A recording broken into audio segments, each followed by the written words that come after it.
കർണാടകയിലെ റിവറുകളുടെയും തടാകങ്ങളുടെയും പ്രത്യേകത അവിടുത്തെ കൊട്ടവഞ്ചികളുടെ ഭംഗി കൂടിയാണ്. കർണാടക ടൂറിസത്തിന്റെ പ്രധാന ഐക്കൺ കൂടിയാണിത്. കൊട്ടവഞ്ചികളെ കുറിച്ചുള്ള വിവരങ്ങൾ നമുക്ക് ഒന്ന് പരിശോധിക്കാം. I am Lijeesh Patel. Today we are going to discuss about bowl boat of Karnataka river.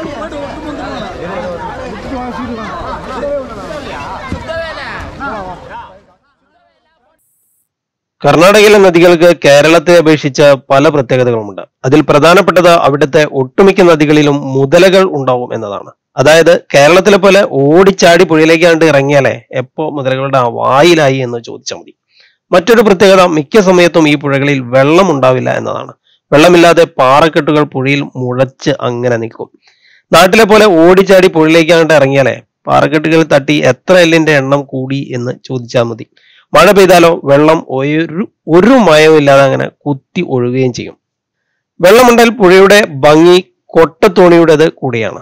അതങ്ങനെ പുഴയുടെ ഓളപ്പരപ്പിൽ ഒഴുകി നടക്കുന്നത് കാണാൻ ഒരു ഭയങ്കര ഭംഗിയാണ്. ബോൾ ബോട്ട് എന്ന് വിളിക്കുന്ന കൊട്ടവഞ്ചിയുടെ വിശേഷങ്ങളാണ് ഇന്നത്തെ കൊച്ചു വീഡിയോ മുഴുവൻ കാണുക. ലൈക്ക്, സബ്സ്ക്രൈബ്, ഫോളോ ചെയ്യുക.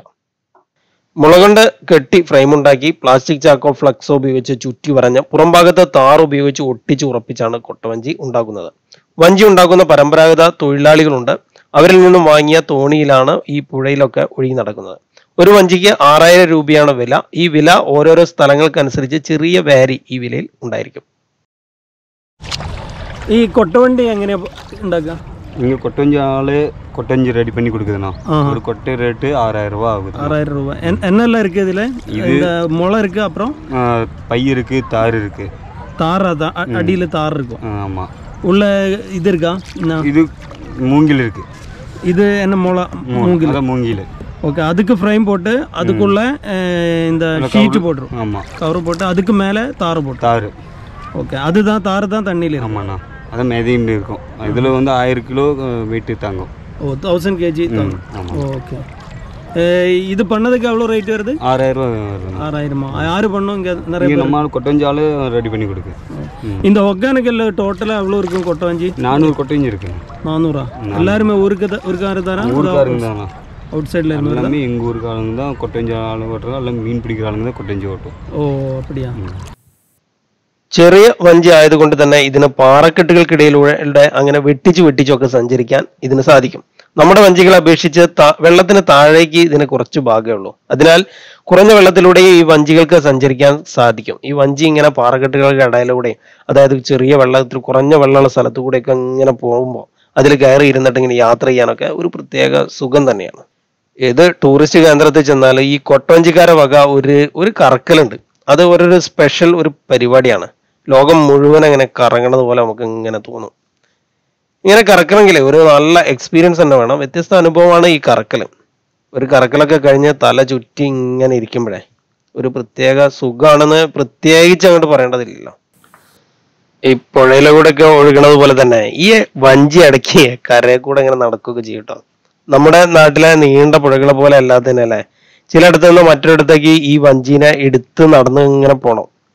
വഞ്ചിയിൽ ഒരു ഉരുണ്ടൊരു വടി ഉണ്ടാവും. എപ്പോഴും നിങ്ങൾ ഈ കൊട്ടവഞ്ചിയിൽ പോകുമ്പോൾ നോക്കുക, അതിൻ്റെ നടുവിൽ ഒരു ഉരുണ്ടൊരു വടി ഉണ്ടാവും. ആ ഒരു ചെറിയൊരു കയറുണ്ടാവും. ആ വടി എടുത്ത് കയർ ഉപയോഗിച്ച് ഈ വഞ്ചീൻ്റെ ഒത്ത നടുവിൽ ഒരു കെട്ടും. എന്നിട്ട് അത് കെട്ടിയിട്ട് ആ വടി എടുത്തിട്ട് ഇവരെ തോളിൽ വെച്ചിട്ട് ആ താങ്ങിയിട്ടാണ് ഇവർ ഇതുമായിട്ട് ഇങ്ങനെ കരയിലൂടെ യാത്ര ചെയ്യാം. പുഴയിലൂടെ പോകേണ്ട വഞ്ചിയാണ് കരയിൽ കൂടെ ഇപ്പം ഇങ്ങനെ പോയിക്കൊണ്ടിരിക്കുന്നത്. പുഴയിലും വഞ്ചിക്കാരന്റെ തോളിലൊക്കെ കയറി സഞ്ചരിക്കണ പോലെ തന്നെ ഇടയ്ക്ക് ഈ വഞ്ചികളെ വണ്ടികളിൽ കയറിയിട്ട് സഞ്ചരിക്കും. ചെറിയ ഒരു പിക്കപ്പിന് മുകളിൽ കയറുന്ന വഞ്ചി യാത്ര ചെയ്യുന്ന രംഗം അങ്ങനെ അടിപൊളിയല്ലേ. വഞ്ചിയെ ഈ വണ്ടിയിൽ കയറി ഇങ്ങനെ പോകുമ്പോഴേ നമ്മൾ നടന്നു പോയിട്ടോ അല്ലെങ്കിൽ വേറെ വഴിക്ക് പോയിട്ടോ കാര്യമില്ല, നമ്മളും ആ വണ്ടി കയറിയിട്ട് വഞ്ചീൻ്റെ കൂടെ സഞ്ചരിക്കണം. എന്നാലും അടുത്ത സ്പോട്ടിലെത്തിയാൽ അവിടെ ഇറങ്ങിയിട്ട് പുഴയിലേക്ക് ഇറങ്ങി നമുക്ക് വഞ്ചിയിൽ കയറി സഞ്ചരിക്കാൻ സാധിക്കും. ഒരാൾക്ക് ഒറ്റയ്ക്കായി ഈ വഞ്ചി ഹാൻഡിൽ ചെയ്യാൻ സാധിക്കും. ചെറിയൊരു പങ്കായം കൊണ്ടാണ് ഈ വഞ്ചി തുഴയണത്. മാക്സിമം 6 പേർക്ക് ഈ വഞ്ചിയിൽ സഞ്ചരിക്കാം. അതിൽ കൂടുതൽ പേർ ഈ വഞ്ചിയിൽ കയറി യാത്ര ചെയ്യണത് കുറച്ച് റിസ്ക് ആണ്. ടൂറിസ്റ്റ് സീസൺ അനുസരിച്ച് ഈ യാത്ര ചാർജില്ലേ അതിൽ വ്യത്യാസം ഉണ്ടായിരിക്കും. പക്ഷെ ജീവിതത്തിൽ ഒരിക്കലെങ്കിലും നമ്മൾ ഈ കൊട്ടവഞ്ചിയിൽ കയറി യാത്ര ചെയ്യണം. ഇതൊരു ഡിഫറെന്റ് എക്സ്പീരിയൻസ് ആണ്. സഞ്ചാരികൾ ബോട്ടിൽ കയറി യാത്ര ചെയ്യുന്ന പോലെ തന്നെ ഫ്ലോട്ടിംഗ് ഷോപ്പുകളായി ഈ കൊട്ടവഞ്ചികൾ ഇടയ്ക്ക് വർക്ക് ചെയ്യും. ഇടയ്ക്ക് മീൻ പിടിക്കാൻ അവർ പോണ പോലെ തന്നെ ഫ്ലോട്ടിംഗ് ഷോപ്പുകളായിട്ട് ഇത് വർക്ക് ചെയ്യും. വഞ്ചികൾ cool bar, snack shop, fish shop, bar, ഇങ്ങനെ പല പല ഷോപ്പുകളായിട്ടാണ് ഇതിന് ഓരോരോ ഭാവമാറ്റങ്ങൾ. ടൂറിസ്റ്റുകൾ സഞ്ചരിക്കുന്ന തോണിക്ക് അരികിലേക്ക് എത്തി ബിസിനസ് നടത്തുന്ന ആ ഒരു ഇതുണ്ടല്ലോ, അതൊരു വ്യത്യസ്ത അനുഭവമാണ്. നമ്മളിങ്ങനെ യാത്ര ചെയ്യുമ്പോൾ നമ്മളടുത്തേക്ക് ഈ ഒരു വഞ്ചിയായിട്ടൊക്കെ വരും. നമ്മളോട് സ്നാക്സ് വേണോ, കൂൾ ഡ്രിങ്ക്സ് വേണോ, ഫിഷ് വേണോ, അങ്ങനെ പല കാര്യങ്ങളൊക്കെ ചോദിച്ച് നമ്മൾ അങ്ങോട്ടും ഇങ്ങോട്ടൊക്കെ വാങ്ങിയൊക്കെ പോകുമ്പോൾ അതൊക്കെ ഓരോരോ വ്യത്യസ്ത അനുഭവങ്ങൾ തന്നെയല്ലേ. ടൂറിസ്റ്റ് കേന്ദ്രങ്ങളിലൊക്കെ അധികം ചെറിയ വഞ്ചികളാണുള്ളത്. അതായത് ഒരാൾക്ക് ഹാൻഡിൽ ചെയ്യാവുന്ന ഒരു 5-6 ആളുകൾക്ക് മാക്സിമം സഞ്ചരിക്കാവുന്ന കുറഞ്ഞ ചെറിയ ദൂരങ്ങൾ, ഡിസ്റ്റൻസ് ഒക്കെ അങ്ങോട്ടും ഇങ്ങോട്ടും പോകുന്ന വഞ്ചികൾ.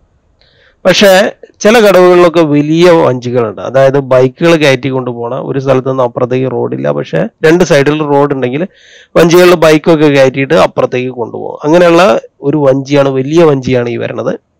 ഭയങ്കര റിസ്ക് ഉള്ള യാത്രയാണ്. ഒഴുക്കുള്ള കടവ് കൂടിയാണ് ആ രീതിയിൽ വരണത്. 2 ആളുകളാണ് ഇത് തൊഴിയണത്. പല കടവുകളിലും ഇത്തരം തോണികളുണ്ട്.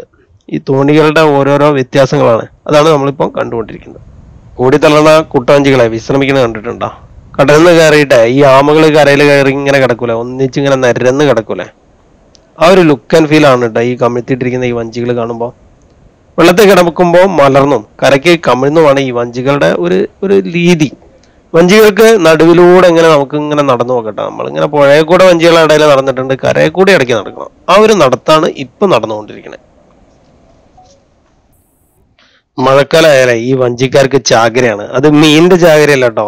സഞ്ചാരികൾ ആ മഴക്കാലമായി കഴിഞ്ഞാൽ ഇങ്ങനത്തെ ടൂറിസ്റ്റ് സ്ഥലങ്ങളിലൊക്കെ വെള്ളം കയറി കഴിഞ്ഞാൽ ഒരുപാട് സഞ്ചാരികൾ ഇത്തരം സ്ഥലങ്ങളിലേക്ക് എത്തും.